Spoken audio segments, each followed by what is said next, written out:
Welcome to Disturbingly Cheap Reviews. This week we take a look at the disturbingly cheap movie by the name of Poolboy, Drowning Out the Fury. It stars Kevin Sorbo of direct-to-DVD Walking Tall sequel fame, Danny Trejo, better known for playing Machete in the Spy Kids movies, and even has Jason Mewes, who you probably know from Rehab. The plot is odd. This is a movie that points out it is a movie by trying to mock the fact that it's a bad movie. Confusing? The idea is that this comedy thinks that by making a bad movie and pointing out that it's bad with glaring mistakes is hilarious as long as it's washed down with constant racism. But even that is okay because, as we all know, that if you point out just how completely racist your joke is, it's no longer completely racist. Anyway, the movie plays out like a documentary. We're introduced to a gonzo journalist who filmed the original Poolboy and its sequel.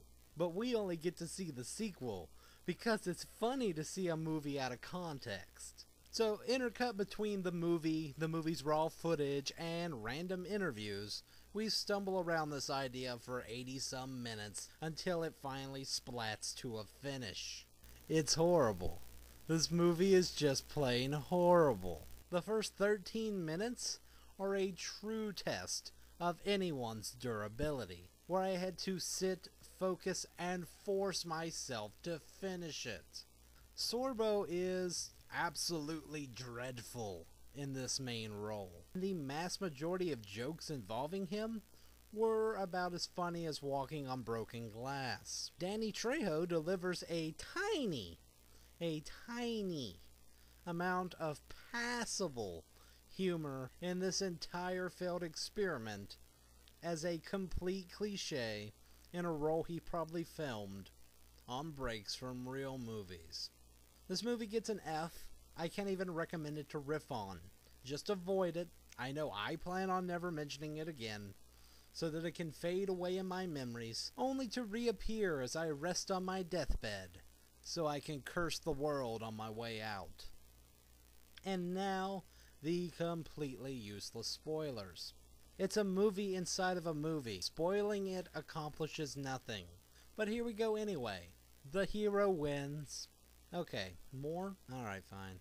Among the numerous flopping and flailing jokes that are spread out like machine gun fire in the 1920s, an actor playing a 1990s professional basketball player kills the main villain with ninja stars. It's funny because it's crazy. We then cut to the gonzo journalist who wraps things up and hints towards a sequel to the sequel, causing the movie to cut out. The end. This movie is so bad. I know comedies are hit or miss, depending on your own personal taste, but I don't see who this would be a hit for.